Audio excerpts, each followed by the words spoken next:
Hello friends, आपका बहुत बहुत स्वागत है माइक टैग क्लासेस में। ये इस क्लास का तीसरा लेक्चर है। इससे पहले हमने 2 लेक्चर कवर करे थे, जिसमें पहले लेक्चर में हमने हिस्ट्री ऑफ सी लैंग्वेज पढ़ा था और दूसरे लेक्चर में हमने इंट्रोडक्शन टू सी लैंग्वेज पढ़ा था। इसके 2 पार्ट थे। ठीक है फ्रेंड्स, इसमें हम इस लेक्चर में हम सी का पहला प्रोग्राम देखेंगे। सी का बेसिक सिंपल प्रोग्राम देखेंगे कि सी में बेसिकली कोडिंग होती कैसे, प्रोग्राम बनता कैसे है, ये देखेंगे। ठीक है, इसमें एक एक लाइन को, इस लेक्चर में हम एक एक लाइन को, एक एक कोड को हम डिटेल में डिस्कस करेंगे। ठीक है गाइस, चलो स्टार्ट करते हैं। ये है फ्रेंड्स सी का एक छोटा सा सिंपल कोड है, कुछ भी प्रिंट कराने का। आप कुछ भी प्रिंट करा सकते हो। ठीक है, सबसे पहले हम देख लेते हैं। इसमें तो हेडर फाइल है, हैश में है, जो हेड से स्टार्ट है। Hash include stdio.h, hash include conio.h, ये क्या है? ठीक है। और फिर उसके बाद आता है मेन फंक्शन, मेन, फिर पैरेंथेसिस। ठीक है, फिर ब्लॉक स्टार्ट होता है। ब्लॉक के अंदर, मेन के जो ब्लॉक है उसके अंदर लिखा जाता है जो भी कोड लिखा जाता है। ठीक है गाइस, फिर प्रिंट, प्रिंट एक प्री डिफाइंड फंक्शन है। ठीक है, और प्रिंट के ब्रैकेट के अंदर डबल कोट्स में आप जो भी लिखोगे वो एज इट इज प्रिंट हो जाएगा। ओके गाइस, और कोडिंग में कोई भी लाइन जब खत्म होती है, टर्मिनेट होती है उसका वर्क, तो उसके बाद हम सेमीकोलन लगाते हैं। ठीक है गाइस, फिर कैट सी सेमीकोलन क्लोज।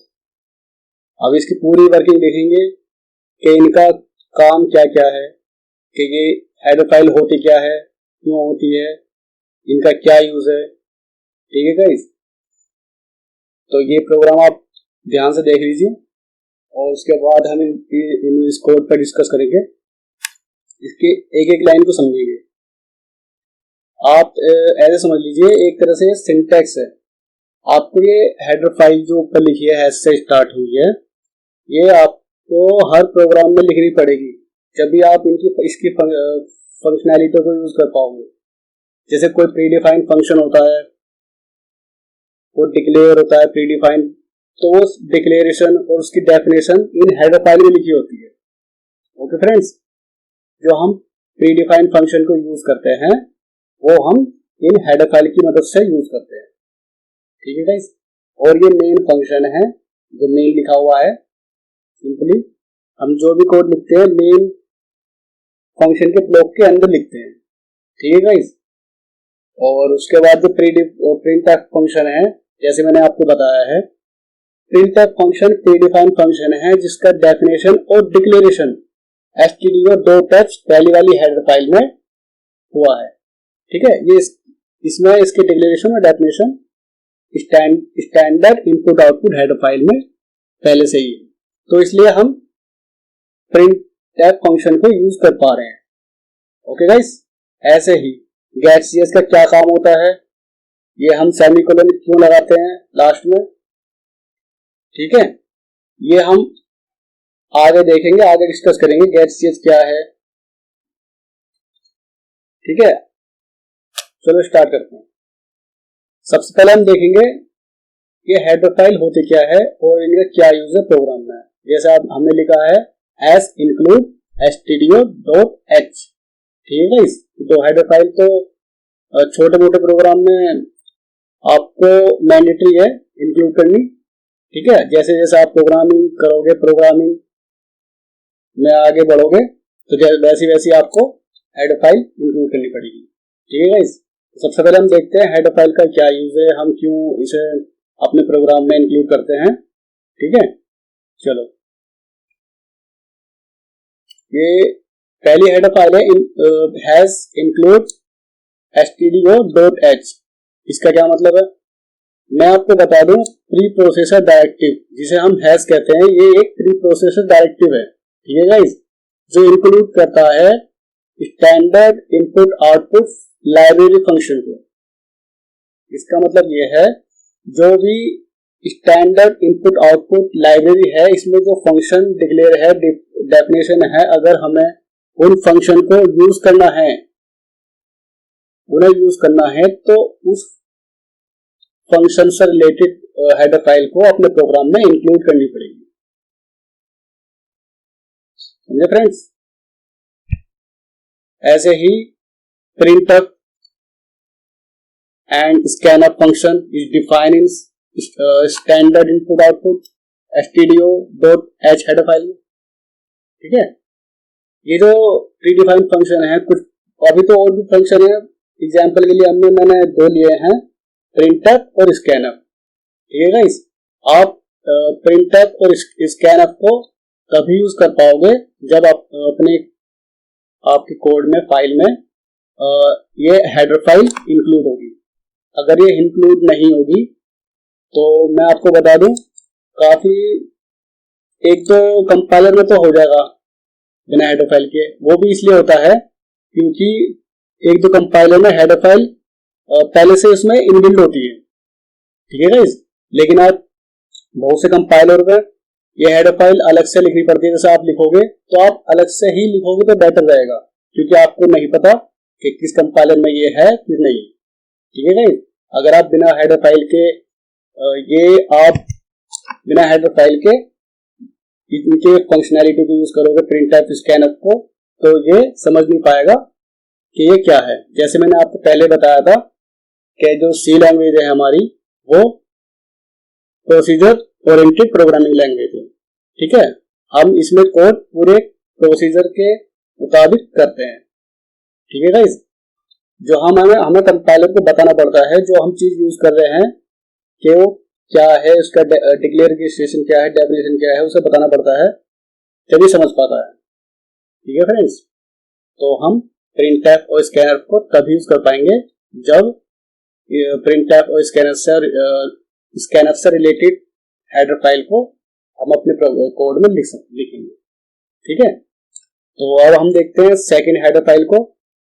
ये है हैश इंक्लूड conio.h। अब इसका क्या मतलब है? ये भी हेडर फाइल एक तरह की। ठीक है, जैसे मैंने आपको ऊपर बताया था, ये एक प्री प्रोसेसर डायरेक्टिव हैज, ये इंक्लूड करता है console input output library function को। ठीक है गाइस, ये अब इसमें इस हेडर फाइल में कौन कौन से फंक्शन होते हैं। अब जैसे जैसे आप प्रोग्रामिंग करोगे तो अब वैसे वैसे आपको फंक्शन का पता चलता रहेगा कि इस हेडर फाइल में कौन कौन से फंक्शन डिक्लेयर हैं, डिफाइन है। ठीक है, अभी तो हम बेसिकली एक दो फंक्शन को देखते हैं, जैसे गेट ch हो गया, क्लियर स्क्रीन हो गया, ये फंक्शन है, प्रीडिफाइंड फंक्शन है जो conio.h हेडर फाइल में है। ठीक है गाइस, अब ये हमने हेडर फाइल तो देख ली, लेकिन ये हमारा हैश जो लिखा हुआ है, हैश क्यों लिखते हैं हम? हैश क्या है? हैश ये प्री प्रोसेसर डायरेक्टिव है। ओके फ्रेंड्स, इसका काम क्या होता है, ये प्री प्रोसेसर जब चलता है तो उस हेडर फाइल से रिलेटेड जो भी फंक्शन हम यूज करते हैं उसके फंक्शनैलिटी को यूज करने के बाद ये कोड जो हमने लिखा है हैश इंक्लूड conio.h या हैश इंक्लूड stdio.h, ये इतनी लाइन को अब तुम्हारे कोड से रिमूव कर देता है। यानी कि सीधा सा सिंपल सा फंडा है समझने का। आप जैसे प्रिंटफ या स्कैनफ फंक्शन को यूज करा और हेडर फाइल इंक्लूड कर दिया आपने, ठीक है, stdio.h, तो इंक्लूड करने के बाद जब कोड चलता है तो हैश क्या करता है, प्री प्रोसेसर डायरेक्टिव जिसे कहते हैं, वो इसको यूज करने के बाद जैसे जैसे आपने इसके अंदर की जो भी फंक्शन यूज करे हैं वो उन्हें कोड को प्रोवाइड करने के बाद वो ऑटोमेटिकली रिमूव हो जाता है कोड से, हेडर फाइल। ठीक है, तो कंपाइलर को एक तरह से ऐसे समझ लीजिए, एक कंपाइलर को बता देता है कि हाँ भैया कि प्रिंटफ आप स्कैनफ वगैरह ये यूज कर सकते हैं, इसकी डेफिनेशन और डिक्लेरेशन मैंने तुम्हें दे दिया। ठीक है, अब मैं जा रहा हूँ।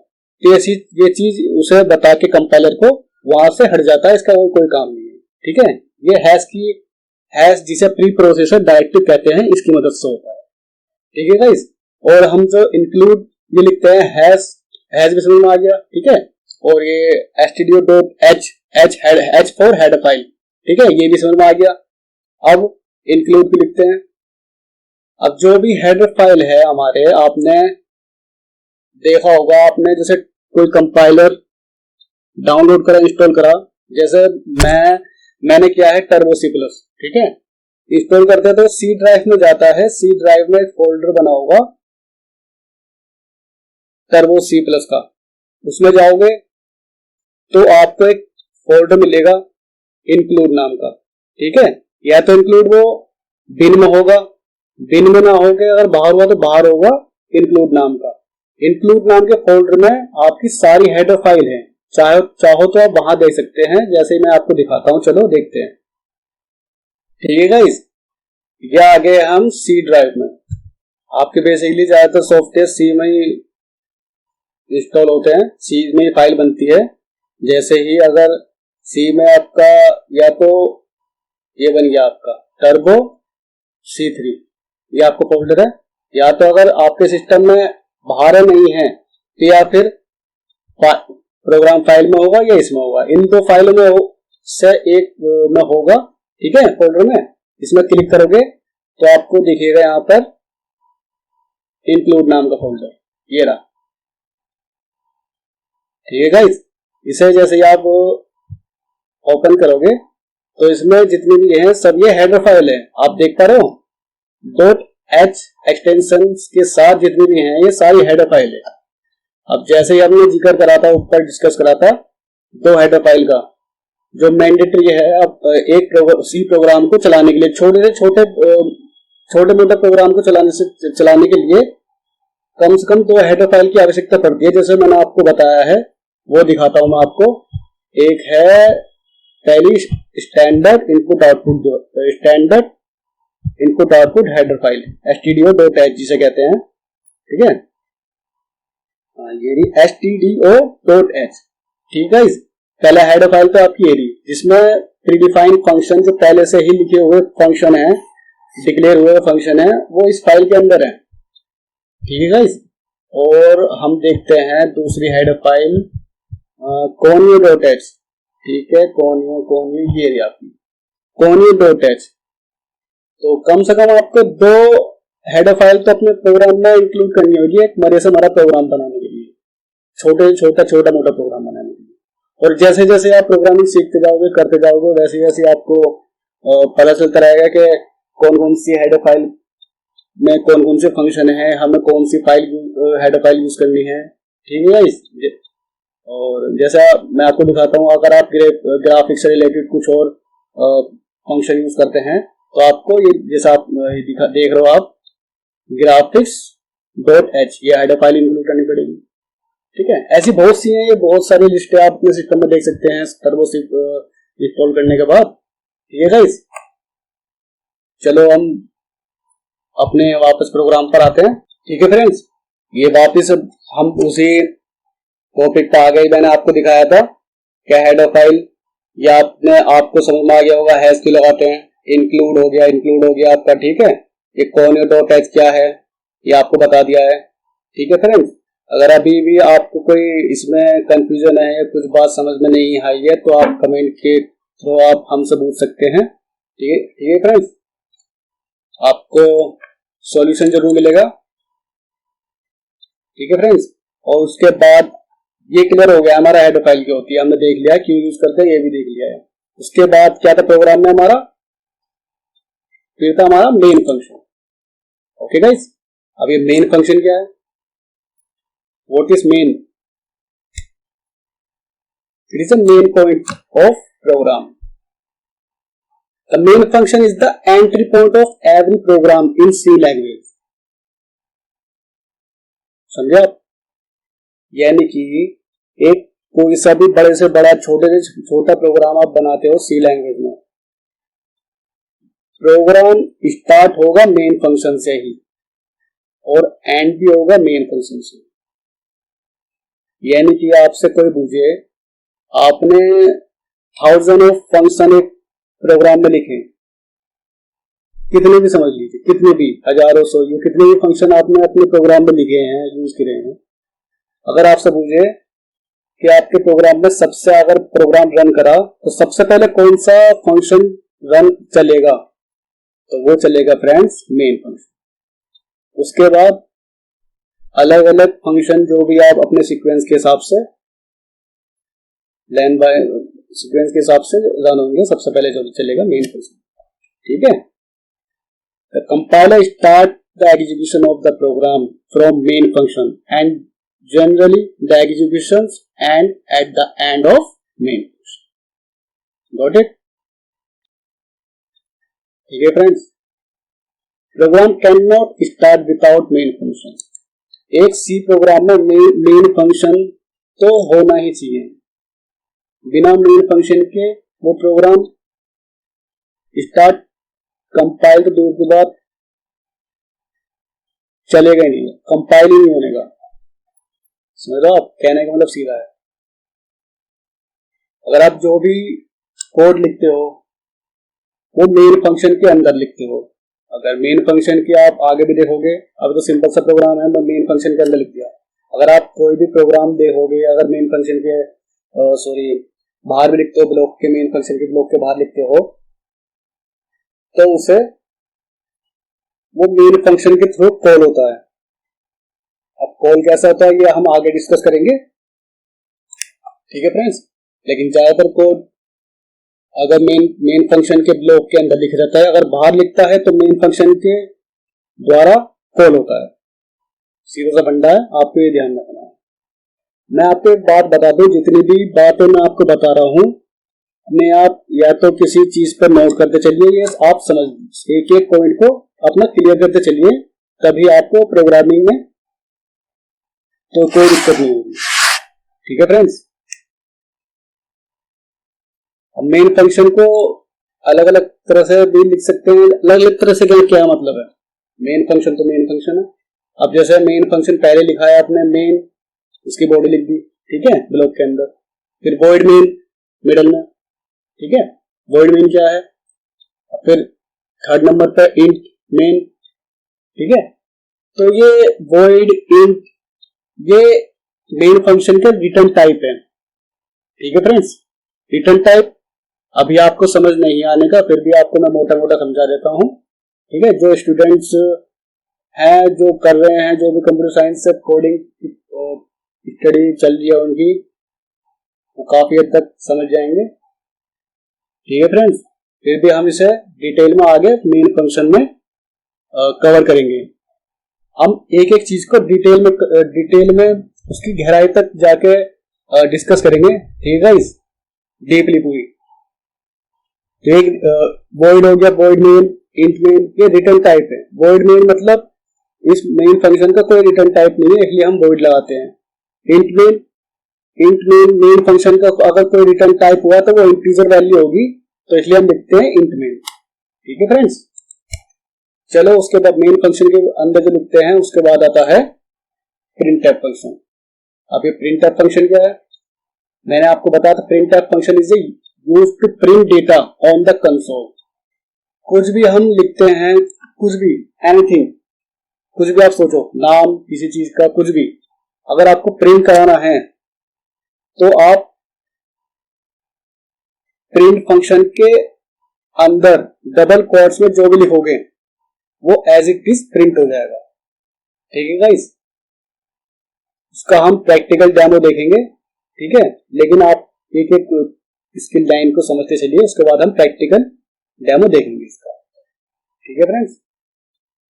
Print is a pre defined function of stdio.h। ये standard input output header file का प्री डिफाइंड फंक्शन है। हाँ, मैं एक और बात क्लियर कर दूं आपको, स्टैंडर्ड इनपुट आउटपुट का क्या मतलब है। अब जैसे आप अपने सिस्टम पर कोई इनपुट देते हैं, माउस की थ्रो, कीबोर्ड या फिर स्कैनर और भी डिवाइस है, लेकिन आप कीबोर्ड के थ्रू जो इनपुट देते हैं वो स्टैंडर्ड इनपुट कहलाती है। और जो आउटपुट है, आउटपुट भी कई डिवाइस से आप ले सकते हैं, जैसे मॉनिटर हो गया है, ठीक है, प्रिंटर हो गया है, और भी बहुत सारी डिवाइस है। लेकिन जो आपका जो मॉनिटर स्क्रीन जो आउटपुट देता है वो है स्टैंडर्ड आउटपुट, ओके फ्रेंड्स। तो यहाँ पे हम देखते हैं स्टैंडर्ड इनपुट आउटपुट, ठीक है फ्रेंड्स। और हम टू टाइप से दो मैसेज के दो तरह से मैसेज को प्रिंट करा सकते हैं। Okay friends, printing text as it is, जैसे ही आप टैक्स लिखते हो वो एज इट इज प्रिंट हो जाएगा कंसोल पर। ठीक है, जैसे ही आप लिखोगे वैसे ही प्रिंट होगा। Printing value of expression variable, ठीक है, अगर आप एज इट इज प्रिंट नहीं कराना चाहते, बहुत से प्रोग्राम में अगर किसी वेरिएबल या एक्सप्रेशन की वैल्यू प्रिंट कराना चाहते हैं तो उसकी वैल्यू प्रिंट होगी। ये कैसे होगा, ये हम आगे आगे आगे के आने वाले लेक्चर में कवर करेंगे। ठीक है, अभी हम देखते हैं printing text as it is. ठीक है, दो तरह से मैसेज को प्रिंट करता है प्रिंटफ फंक्शन। ठीक है फ्रेंड्स, फिर गेट सीएच, ये गेट सीएच फिर भी मैं आपको क्लियर कर दूं, ये आपको प्रैक्टिकल डेमो में आपको ज्यादा क्लियर होगा। ठीक है, फिर भी मैं आपको बता देता हूं, जिसको समझ में आया बहुत अच्छी बात है थियोरेटिकल में। ठीक है, गेट सीएच मीन्स क्या है, गेट और कैर, समझो, गेट कैर मतलब get character. This function is used to get a single character input from the user during execution of a program, यानी कि प्रोग्राम के एग्जीक्यूशन के दौरान गेट फंक्शन एक सिंगल कैरेक्टर इनपुट लेता है यूजर से।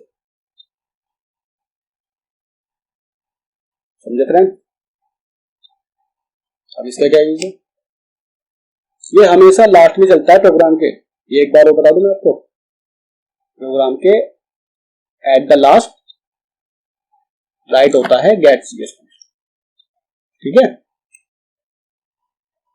इसका काम क्या है, मतलब एक कैरेक्टर इनपुट लेना, वो इनपुट हमारे कोई मतलब हमारे स्क्रीन पर शो भी नहीं होने का, कुछ नहीं होने का। ठीक है, तो काम क्या है इसका, it first to wait the output to stay on screen until any key press from the keyboard. समझा?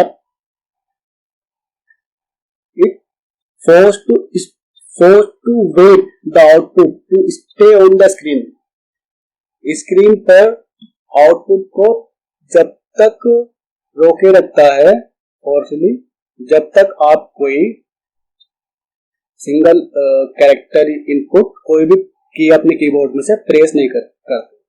जैसे ही आप कर देते हो आउटपुट वैनिश। समझे? यह आपको प्रैक्टिकल डेमो में ज्यादा क्लियर होगा। ठीक है फ्रेंड्स, अगर आपको इसमें जो भी कंफ्यूजन है प्रैक्टिकल जो हम करके देखेंगे अभी इसी लेक्चर में, इसमें आपका बहुत अच्छे से क्लियर होगा। ठीक है फ्रेंड्स, फिर भी अगर आपको इसमें कोई भी प्रॉब्लम है प्रोग्रामिंग में, आप कमेंट करके पूछ सकते हैं। तो दोस्तों चलिए हम एक प्रैक्टिकल डेमो देख लेते हैं। ठीक है फ्रेंड्स, मैं आपको बता दूं,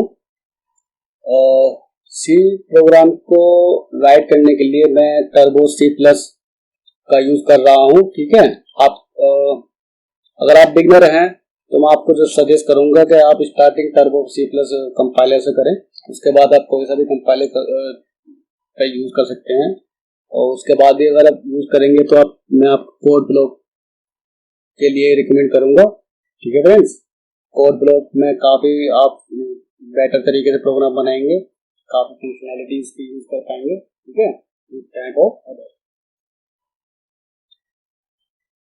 ठीक है, स्टार्ट करते हैं। जो हमने प्रोग्राम देखा था और उसको प्रैक्टिकल देखते हैं। ठीक है गाइस,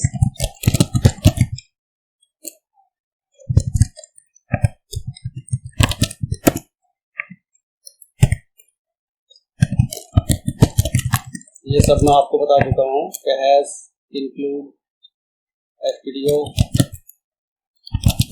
onU.tab, ये सब क्या होता है, तो क्या वर्क है इनका। ठीक है गाइस, फिर भी हम इसमें और भी कोशिश करेंगे आपको समझाने की।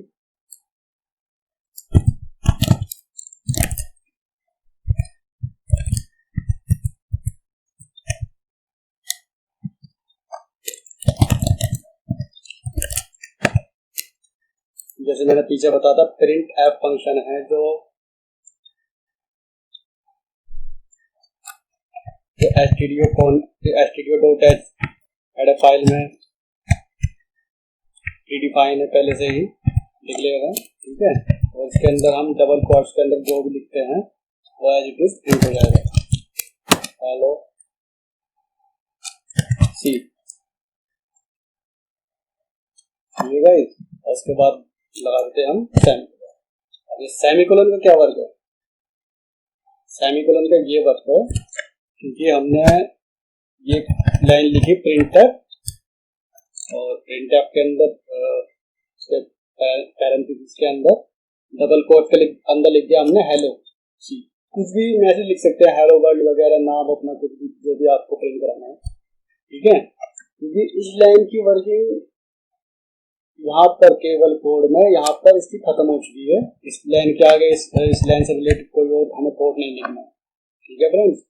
तो हम इसको लाइन को टर्मिनेट करने के लिए हम सेमीकोलन लगा देते हैं। अब जो नई लाइन यूज होगी, लिखनी है हमें नेक्स्ट लाइन, ठीक है।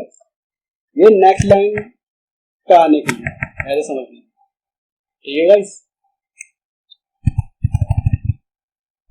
यानी कि इससे पहले वाले लाइन की जो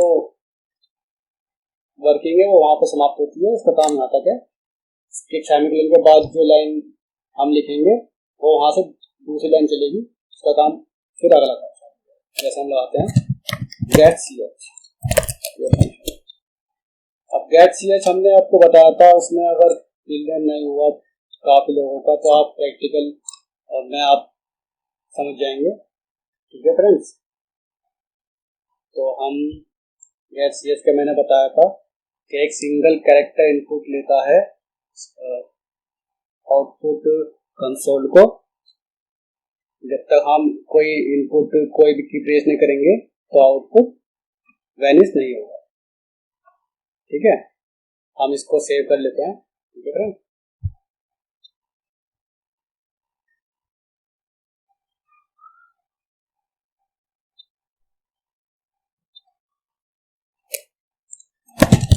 हेलो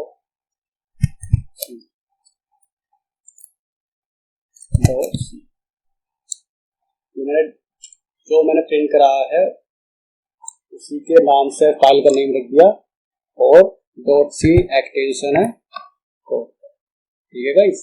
ये मैंने कर दिया सेव। सेव करने के बाद हम करते हैं इसे कंपाइल,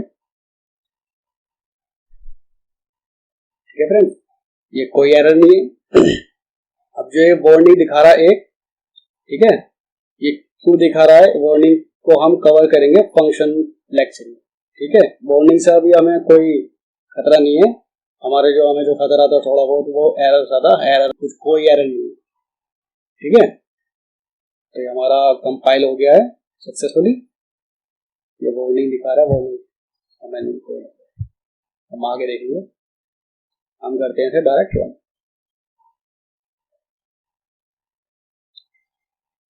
देखो फ्रेंड, जो आपने प्रिंटफ के अंदर डबल कोट्स में जो लिखा था हेलो सी, वो एज इट इज प्रिंट हो चुका है, ठीक है। अब इसे प्रिंट वापस हमें कोड पर आना है तो हम कोई सी प्रेस की को प्रेस कर दीजिए, ठीक है। हम वापस आ जाएंगे।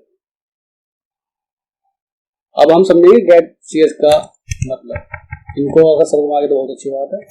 अगर हम गेट सीएस नहीं लगाते तो क्या होता है, प्रिंट करते हैं, पहले सबसे पहले सेव कर लीजिए, ठीक है। ये मैंने सेव कर लिया है और फिर कंपाइल करते हैं। ये देखो कंपाइल हो चुका है, कोई एरर नहीं है, ठीक है। और हम करते हैं रन।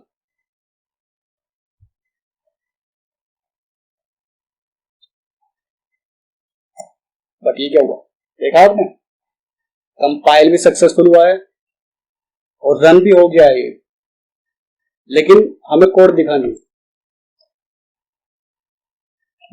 ये देखो दोबारा करता हूँ, ये अभी स्क्रीन कुछ मिली सेकंड के लिए ब्लिंक होती है, ठीक है। फिर करता हूँ, इस पर ध्यान दीजिए। ये देखो, यानी कि रन हुआ, आउटपुट आया तो चला गया एकदम से। ये बहुत फास्ट इसकी वर्किंग हुई है, जो आउटपुट आया और गया आपके फलक झपक की। ठीक है, अब ये पीछे प्रिंट हुआ है, पीछे चला है कोड। अब इसी को हमें देखने के लिए ये गेट cs फंक्शन यूज करना है, जो कैरेक्टर लेगा, कैरेक्टर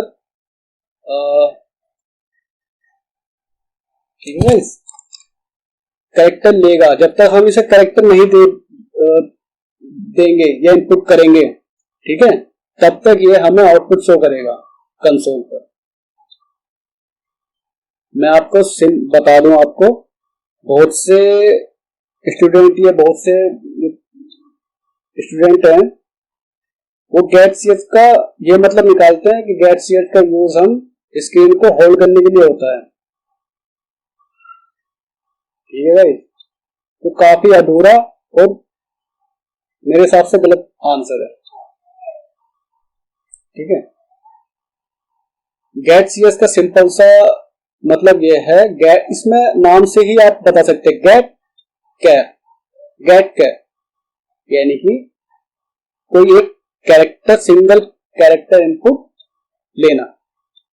ठीक है, अब इसे हम कंपाइल करा देते हैं। ये हमने कंपाइल कराया, नो एरर, देन रन। ठीक है फ्रेंड्स, ये देख लीजिए, ये हेलो हेलो हेलो हेलो कितनी बार हेलो आई। जो हमने पहले हेलो एग्जीक्यूट हुआ था, रन हुआ था, ये पहले का दिखाया है। ठीक है, और लास्ट में जो अब कराया हमने, ये वो दिखाया है। अब हम चाहते हैं कि पहला जो हमने प्रिंट कराया, कुछ भी प्रिंट कराया है, वो ना प्रिंट हो, केवल आपका जो प्रिंट हुआ है नया वाला, तो हमें वो देखना है। तो उससे पहले हम सबसे पहले मेन के बाद से एक फंक्शन चलाते हैं, CLRSCR। ठीक है, इसका काम फंक्शन का ये है, ये क्लियर स्क्रीन को, कंसोल के स्क्रीन को क्लीन करता है प्रिंट करने से पहले। ठीक है, फिर हम सेव करते हैं इसे और कंपाइल करते हैं, नो एरर, फिर रन करते हैं। आप देखेंगे कि पीछे का जो भी प्रिंट होने से पहले जो पीछे का पुराना हमारा प्रिंट हुआ डेटा था, वो इरेज होकर नई स्क्रीन पर जो नया डेटा हम प्रिंट कराना चाहते हैं वो प्रिंट होगा। ठीक है,